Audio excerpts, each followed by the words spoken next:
हरियाणा में पिछले समय में जिस तरह की घटनाएं सामने आई है, चाहे जींद की बात की जाए, जींद जिले में छातर गांव में या फिर खापड़ गांव में कई तरह की घटनाएं सामने आई, जहां अनुसूचित जाति के लोगों के बहिष्कार की बात की जाए या उनके साथ जो है मार पिटाई की भी घटनाएं हुई हैं। लेकिन पूरे मामले को लेकर इसके बाद एक हिसार के मीरका गांव में भी जो है वारदात हुई। उसके बाद पूरे हरियाणा में इस बात की चर्चा है। आज भीम आर्मी के संस्थापक हिसार मीरका हत्याकांड को लेकर उनके परिवार से मिलने पहुंचे हैं, उनको न्याय दिलाने के लिए पहुंचे हैं। उनसे बात करेंगे। सर, हरियाणा में जिस तरह की घटनाएं हो रही है, ऐसा पहली बार नहीं हुआ है। पहले भी जींद के कई जगह या हरियाणा के मिर्चपुर में भी ऐसा हुआ था। कई तरह की घटनाएं घट चुकी हैं। आप किस नज़रिए से देखते हैं इस पूरे में?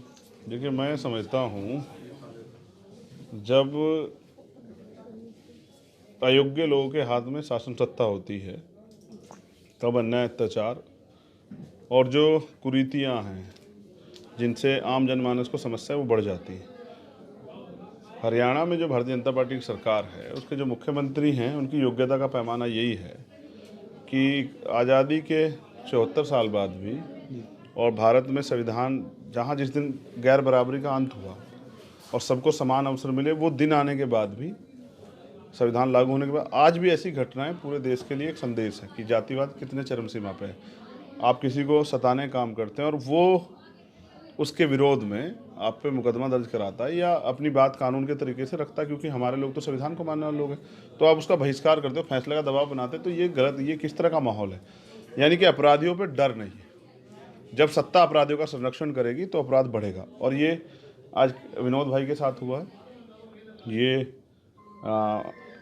खापड़ में हुआ है, ये छातर में हुआ है, कल कहीं और भी हो सकता है। इसलिए मेरा ये प्रयास है, मैं सिर्फ इसलिए आया कि इन सब लोगों से बात करके चीज़ों को जान सकें। मुझे लगता है एक बड़े आंदोलन की और एक बड़ी पंचायतों की अपने लोगों की सुरक्षा के लिए यहाँ ज़रूरत है। और हमारा प्रयास रहेगा कि सबसे पहले हम विनोद भाई के मामले में उनको, उस परिवार को जो उनकी मांगे हैं, वो न्याय दिलाने का काम करें। और इसके लिए आज हमने वहाँ के डीसी और एसपी से बात भी की है। अगर उन्होंने अब हमारी मांगों को नकार दिया तो फिर हम मुख्यमंत्री का घेराव करेंगे। मुख्यमंत्री को हम बताएंगे कि 12 दिन हो गए हमारे भाई की डेड बॉडी को, 12 दिन से पड़ी हुई है। अगर वो गाय होते तो शायद प्रदेश में चर्चा हो जाती और उनके लिए कोई रास्ते खुल जाते, लेकिन 12 दिन से विनोद के साथ उनकी हत्या हुई। इनका 11 महीने का बच्चा है, उनकी पत्नी है, 2 छोटी बहनें हैं, पूरा 11 लोगों का परिवार है। वो कैसे सर्वाइव करेंगे, सरकार को कोई मतलब नहीं है, क्योंकि ये बे औलादों की सरकार। इनको तो ये भी नहीं पता घर परिवार होता क्या है। लेकिन मैं इतनी छूट भी किसी को नहीं देता कि वो लोगों की हत्या करने लग जाएं। ये अपराध है और अपराधियों को सज़ा मिलनी चाहिए। जो गिरफ्तारियाँ नहीं हैं वो जल्दी गिरफ्तारियाँ हों, और जो मुआवजा और जो सुरक्षा से लेकर सब चीज़ें परिवार के लिए होनी हैं वो हों। सर, पहले भी हरियाणा में इस तरह की घटनाएं हुई हैं। मिर्चपुर की बात की जाए या फिर जींद के खापड़ की बात की जाए, छात्र की बात की जाए, अब ताज़ा मामला हिसार के मिरका में हुआ है। इस तरह की घटनाएं हो रही हैं लगातार। उनको रोकने के लिए क्या कुछ आपकी तरफ से प्रयास किए जाएंगे, आपके समाज की तरफ से प्रयास किए जाएंगे? क्या आप उनको कुछ निर्देश देकर जाएंगे कि आने वाले समय में भी इस तरह की घटनाएं ना हो? कैसे प्रशासन उस पर काम करे, कैसे सरकार उस पर काम करे? देखिए, मैं समझता हूँ जब कोई घटना होगी और उस पर ठोस कार्रवाई होगी तो इससे जो इस तरह के कारक लोग हैं या इस तरह की प्रवृत्ति के लोग हैं, उन पर एक संदेश जाएगा जी तो, क्योंकि पिछली घटनाओं में कार्रवाई नहीं तो उसकी पुनरावृत्तियाँ हो रही हैं। जी यही आपने मुझे बताया कि भाई ये छातर में हुआ, खापड़ में हुआ, मिर्चपुर हुआ।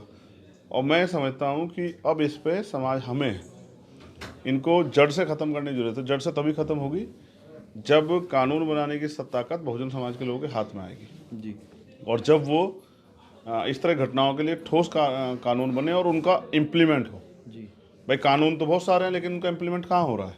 तो इसलिए मैं अपने बहुजन समाज के लोगों से कहूँगा कि वो भाईचारा बना के सत्ता की चाबी, सत्ता की जो की है, पावर ऑफ की ने, वो अपने हाथ में लेने का प्रयास करें। क्योंकि जब सत्ता आपकी होगी और कानून मतलब कानून बनाना और कानून का इम्प्लीमेंट कराने की ताकत आपके हाथ में होगी, तो फिर ऐसे आपराधिक प्रवृत्ति के लोग अपराध नहीं करेंगे, वो प्रदेश छोड़ के भाग जाएंगे। और ऐसा हमने पहले भी प्रयास किया है। जब हमने पिछले आंदोलन के जरिए उत्तर प्रदेश सरकार बनाई तो वहाँ के बहुत सारे गुंडे छोड़ के चले गए। जी तो यहाँ के गुंडों को भी सबक सिखाने के लिए यहाँ समाज को हम लोग तैयार करेंगे। सबसे बड़ा काम है ना सामाजिक जागरूकता जी और अपने अधिकारों की जानकारी, इस पे बड़ा काम होना चाहिए। और इसके लिए भीम आर्मी के लोग कल से गांव-गांव में जाकर लोगों को तैयार करेंगे और हम अपने आंदोलन से, अपनी एकता से जब इस सरकार के रहते ही अपने लोगों को न्याय दिलाने का काम करेंगे। तो हरियाणा में इस तरह की घटनाएं ना हो उनके लिए जो है भीम आर्मी पूरी तरह से ग्राउंड लेवल पर काम करेगी, लोगों को समझाया जाएगा, समाज को समझाया जाएगा। तो उन्होंने कहा है कि अगर ऐसे मामलों में सरकार समय पर कार्रवाई करे, ठोस कार्रवाई अपराधियों के खिलाफ हो तो ऐसी घटनाएं दोबारा नहीं होंगी। कुलदीप सिंह, ईटीवी भारत, हिसार।